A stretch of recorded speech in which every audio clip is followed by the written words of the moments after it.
আমি প্রকাশ দাস চলে আজকে একটি নতুন ভিডিও নিয়ে।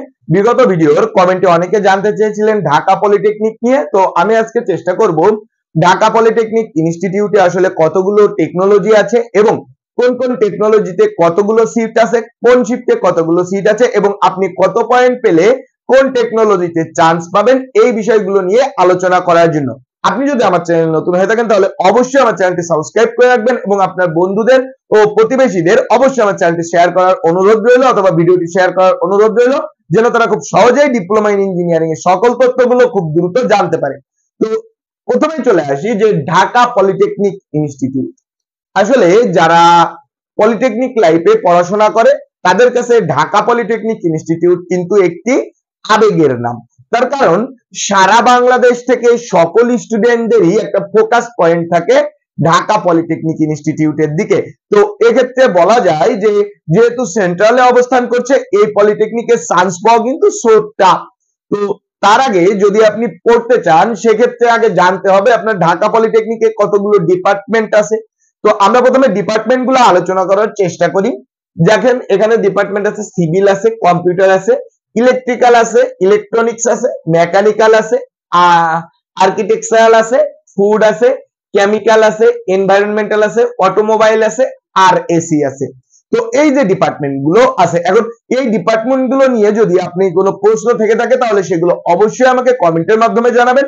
আমি চেষ্টা করব সেই সমস্ত বিষয়গুলো নিয়ে নতুন নতুন ভিডিও তৈরি করার জন্য। যেমন এই ভিডিওটি তৈরি করছি আমাকে বেশ কিছু স্টুডেন্ট কমেন্টের মাধ্যমে জানিয়েছিল, যার কারণে এই ভিডিওটা তৈরি করা।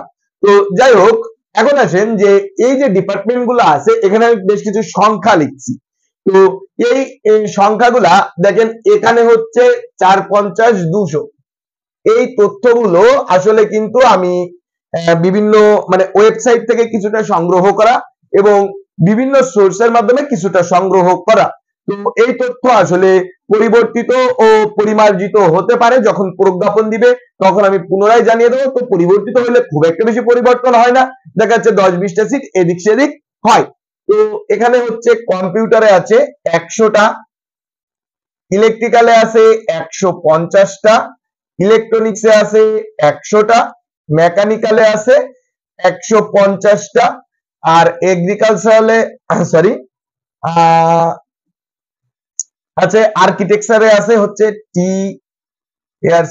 টি হবে, আর্কিটেক্ট হবে। তো 100টা, ইন টোটাল হচ্ছে 200, 100, 300, 400, 500, 600, 700, 800, এদিক দিয়ে 800 প্লাস হচ্ছে এখানে 100, 200, 300, 400, 500, 1300, 500 সব মিলে 1300। এই 13 দুগুণী 2600টা সিট মোট আসলে আপনার ওই পলিটেকনিকে আছে। মানে এটা হচ্ছে এক শিফটের বিবরণ এবং পরবর্তীতে আপনার আরো একটি শিফট চালু আছে। এখন শিফট কি বা কোন কোন শিফটে কোন কোন কখন কখন ক্লাস হয় এই সমস্ত বিষয়ে যদি জানতে চান অবশ্যই আমাকে কমেন্টের মাধ্যমে জানাবেন। আমি চেষ্টা করব পরবর্তী ভিডিওতে এই সমস্ত বিষয়গুলো নিয়ে আলোচনা করার জন্য। এবার আসেন যে কতগুলো ডিপার্টমেন্ট আছে। যেমন সিভিলে আসলে আপনার মোট সিট আছে 200টা। এখানে দেখেন 50-50 করে ভাগ করে দিয়েছি কেন? বিষয়টা হচ্ছে যেখানে দেখেন 2টা 50 দেওয়া আছে, তার অর্থ হচ্ছে এইটা হচ্ছে ফার্স্ট শিফটের এ গ্রুপ প্লাস বি গ্রুপ, আর এটা হচ্ছে সেকেন্ড শিফটের এ গ্রুপ প্লাস বি গ্রুপ। এরপর আসেন এইখানে আর যে ডিপার্টমেন্ট গুলো আছে, এখানে হচ্ছে যেহেতু 50-50 আছে, মানে ফার্স্ট শিফটে 50টা সিট, সেকেন্ড শিফটে 50টা সিট, এখানে কি 3টা আছে, তার মানে আপনার ফার্স্ট শিফটে হচ্ছে এখানে কিন্তু 150 করে ফেলেছে, মোট 150, মানে এ বি সি গ্রুপ আছে, এ প্লাস বি প্লাস সি তিনটা মিলে 150টা সিট আছে। আর বিকালের শিফটেও আপনার 50টা সিট আছে। এরপরে দেখেন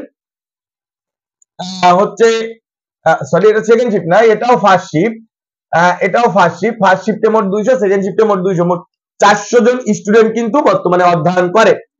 5 নম্বরে আছেন মেকানিক্যালেও কিন্তু এ প্লাস বি প্লাস সি তিনটা গ্রুপ মিলে এক শিফটে, আমি এখানে যে শিফটগুলা লিখছি সবগুলা একটা শিফটের স্টুডেন্ট।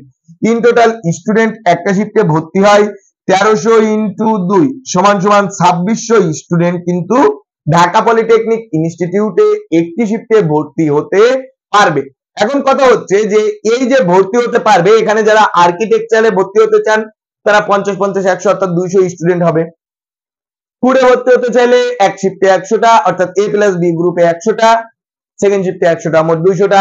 কেমিক্যাল ইঞ্জিনিয়ারিং এর ক্ষেত্রেও একই, এনভায়রনমেন্টাল ইঞ্জিনিয়ারিং এর ক্ষেত্রেও একই, অটোমোবাইলের ক্ষেত্রেও একই, আরএসসি এর ক্ষেত্রেও একই, অর্থাৎ এই সমস্ত ফ্যাকাল্টিতে 200 করে স্টুডেন্ট ফার্স্ট শিফট এবং সেকেন্ড শিফটে ভর্তি নেওয়া হয়।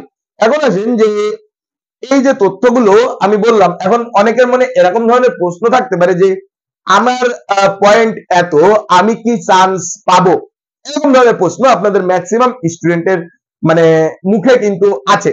এখন সব থেকে মানে সবার ক্ষেত্রে অনেকের ক্ষেত্রে নিরাশার কথা এটা যে যাদের পয়েন্ট আসলে A+ এর কম, তাদের আসলে এই পলিটেকনিকটাই চান্স পাওয়ার সম্ভাবনা খুবই কম। তাও আপনারা আপনাদের প্রায়োরিটি লিস্টে দিয়ে রাখতে পারেন, হয়তোবা হলেও হতে পারে। তো সেই চয়েস লিস্টের ক্ষেত্রে যার ঢাকায় পড়ার ইচ্ছা সে দেখা যাচ্ছে ফার্স্ট চয়েসটা ঢাকায় দিয়ে রাখতে পারেন। তো তারপরে পরবর্তী চয়েস গুলা আপনার যেমন হবে সেরকম ভাবে দিয়ে রাখতে পারেন। যারা A+ পাবেন আসলে তাদের জন্যই ঢাকা পলিটেকনিক ইনস্টিটিউট, আর বাকিদের জন্য আসলে একটু নিরাশার কথা হলেও এই জিনিসটা কিন্তু একটু নিরাশারই বটে যে ঢাকা পলিটেকনিকে A+ ছাড়া চান্স পাওয়া খুবই কষ্টের। তবে এখানে হতাশ হওয়ার কোনো কারণ নেই, কারণটা হচ্ছে যারা অন্যান্য আছেন যেরকম মেয়েদের ক্ষেত্রে একটা ছাড় আছে, সেটা হচ্ছে মেয়েরা 20% কোটা পাবে। অর্থাৎ এই সিভিলে মনে করেন 240 দুগুণী 200 দুগুণী 400 স্টুডেন্ট আছে, অর্থাৎ এখানে 70 থেকে 80 জন মেয়ে কিন্তু নেওয়া হবে, কিন্তু বাস্তবতার নিরিখে দেখা যায় এতজন মেয়ে আসলে পাওয়া যায় না, তখন সেটা অন্যান্য স্টুডেন্ট থেকে আসলে ফিল আপ করা হয়। সুতরাং মেয়েদের জন্য কিন্তু একটা হিউজ অ্যামাউন্টের সুযোগ আছে। এরপরে আসেন যারা প্রতিবন্ধী আছেন তাদের জন্য খুব সম্ভব 2% থেকে 5% একটা কোটা আছে। তো প্রতিবন্ধীদের জন্য এটা কিন্তু স্পেশাল কোটা, অর্থাৎ আপনি যদি প্রতিবন্ধী হন তাহলে অবশ্যই আগে পড়ার সুযোগ পাবেন। যদি আপনাদের থেকে স্টুডেন্ট না পাওয়া যায় সেক্ষেত্রে অন্যান্য মেরিট লিস্ট থেকে এই মাধ্যমগুলো পূরণ করা হয়। এছাড়াও আপনি যদি ভোকেশনালের স্টুডেন্ট হন, ভোকেশনালের স্টুডেন্ট যদি হন সেক্ষেত্রে আপনার জন্য 15% কোটা আছে। কত শতাংশ? 15%। তো 15% কোটা আছে, তো সেক্ষেত্রে আপনি A+ না পেলেও কিন্তু চান্স পাওয়ার সম্ভাবনা আছে। 15% কোটার অর্থ হচ্ছে 100 জন স্টুডেন্ট নিলে 15 জন স্টুডেন্ট কিন্তু আপনার ভোকেশনাল থেকে নেওয়া লাগবে। তো এই একটা কোটা আছে। তো এই সমস্ত কোটার নিরিখে যারা পড়বেন তারা কিন্তু অনেকটা চান্স মানে আশা রাখতে পারেন যে ভর্তি হওয়ার জন্য, আপনি যদি A+ না পান তাও কিন্তু ভর্তি হওয়ার জন্য একটা আশা আপনি রাখতে পারেন। এরপর আসেন কত পয়েন্টে কোন টেকনোলজিতে চান্স হবে এই বিষয়টা দেখেন। সপ্তম সময় এই যে সিভিল, কম্পিউটার, ইলেকট্রিক্যাল, মেকানিক্যাল এই সমস্ত সাবজেক্ট গুলার আসলে চাহিদা বর্তমানে মানে জব চাহিদা বর্তমানে বাজারে তুঙ্গে থাকায় এই সমস্ত টেকনোলজিতে আসলে সিজিপিএ যারা A+ পাবে, শুধুমাত্র ঢাকা পলিটেকনিকের কথা বলছি আমি, ঢাকা পলিটেকনিকে যারা A+ পাবে তাদের ছাড়া অন্যদের চান্স পাওয়ার সম্ভাবনা খুবই ক্ষীণ, কিন্তু অন্যান্য পলিটেকনিকে আপনাদের হতে পারে।